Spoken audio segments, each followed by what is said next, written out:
Well, the key to our approach is very fundamentally driven, trying to understand the competitive advantage and the strategy and execution of each company that we invest in. Now, we look for quality companies with a good growth profile, and in order to do that, we have a large team of analysts, 15 dedicated Greater China analysts, all based in the region, turning over lots of stones to find the best ideas.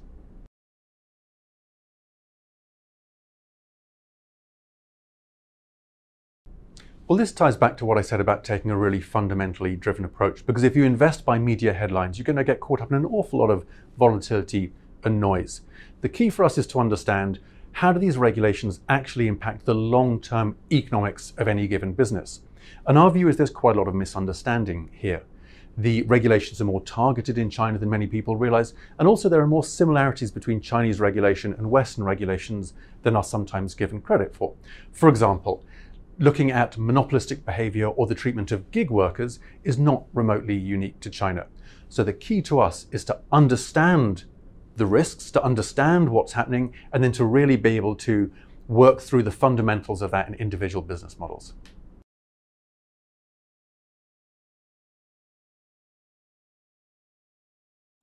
Well, look, I think we all need to remember that Chinese equities are a volatile asset class, and we should all be investing with our own personal risk tolerances.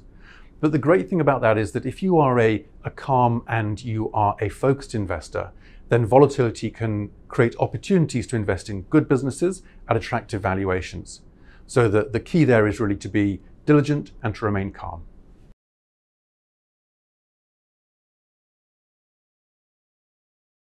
So we see attractive growth opportunities in areas such as technology, healthcare, and consumption.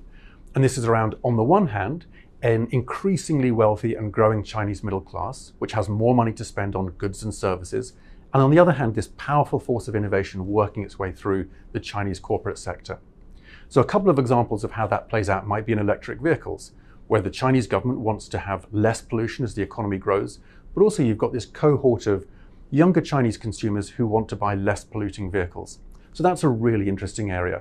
And another one is China's desire to be increasingly self-sufficient in a range of technologies such as integrated circuits, lasers, and software.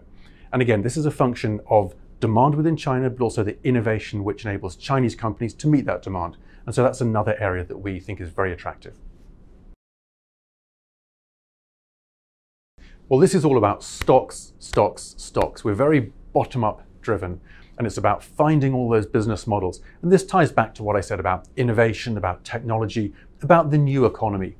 So we like entrepreneurial business models, we like companies with good governance, and we like to take a nice long-term view.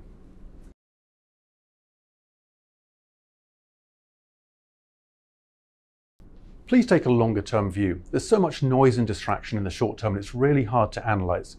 But the Chinese economy and the Chinese corporate sector still offers so much opportunity over the longer term. So don't worry too much around the noise on a daily or a weekly basis. Figure out what you can analyze on the longer term and make sure you back that.